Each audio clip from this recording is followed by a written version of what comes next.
होते, मोदी जी वादे के सच्चे होते तो मोदी जी के भी बच्चे होते।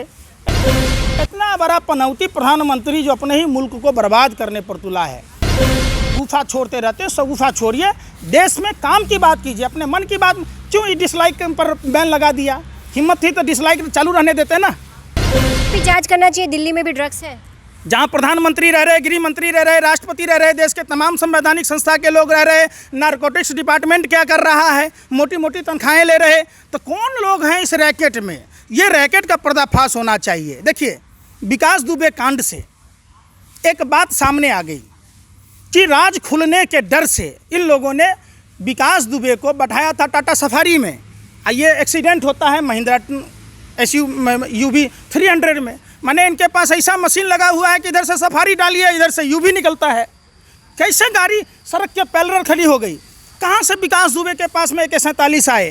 कौन से लोग इनको संरक्षण दे रहे थे? आपने देखा विकास दुबे के साथ JP नड्डा का था, मनोज तिवारी का था, उमा भारती जी का था, सबके फोटो थे। क्यों नहीं कार्रवाई हुई? अमित शाह जी के साथ था।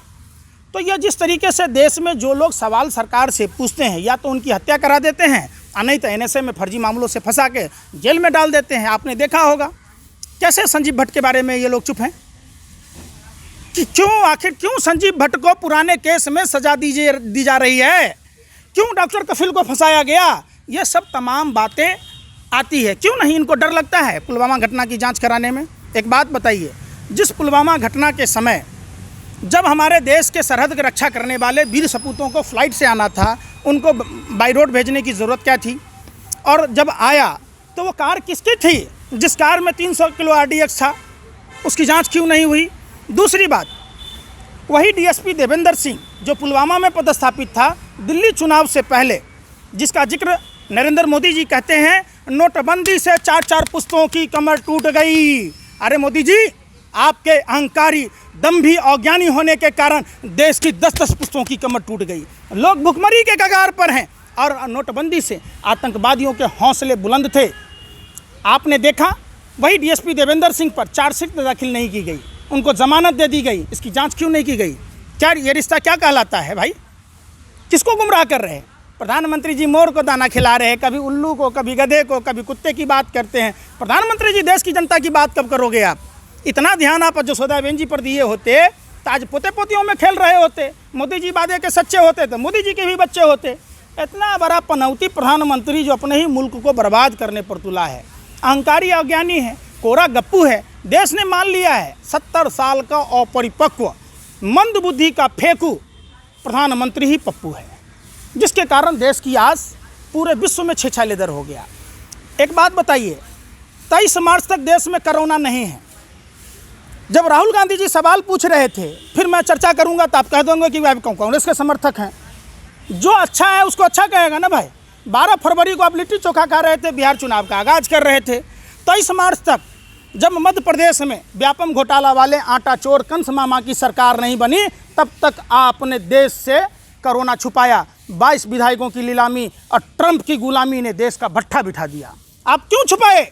आपको जवाब देना होगा देश की जनता को। प्रधानमंत्री जी, ताली बजाने से बीमारी दूर होता है। आपने रामायण दिखाई थी देश की जनता को, आपको याद होना चाहिए। आप लोग रामायण और गीता की बात नहीं करते नरेंद्र मोदी जी। रामायण में देश ने देखा है, जब प्रभु श्री राम के छोटे अनुज लक्ष्मण जी मूर्छित होते हैं, संजीवनी बूटी की ज़रूरत होती है, वैद्य की ज़रूरी होती है।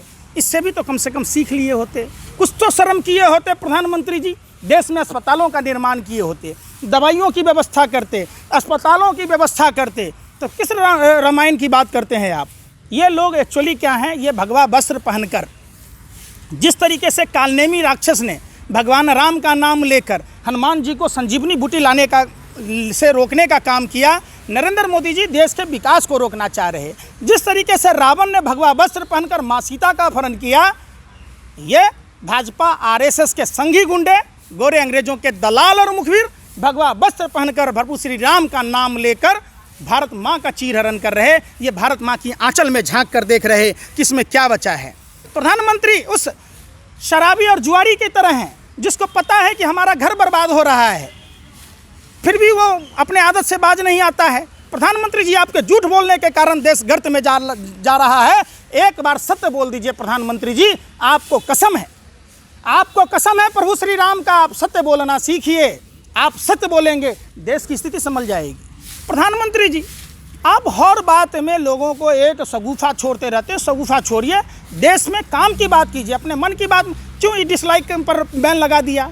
हिम्मत थी तो डिसलाइक चालू रहने देते ना। ये इतने डर गए कि लोगों को सोशल मीडिया प्लेटफॉर्म पर रोका जा रहा है, लोगों को घरों में कैद किया जा रहा है, लोगों को झूठे मुकदमों में फंसाया जा रहा है। तो इस तरीके से देश थोड़े ना चलेगा। ये देश बाबा साहब अम्बेडकर का देश है, ये डॉक्टर राजेंद्र प्रसाद का देश है, सुभाष चंद्र बोस का देश है, भगत सिंह का, चंद्रशेखर आज़ाद, अशफाक उल्लाह खां का देश है।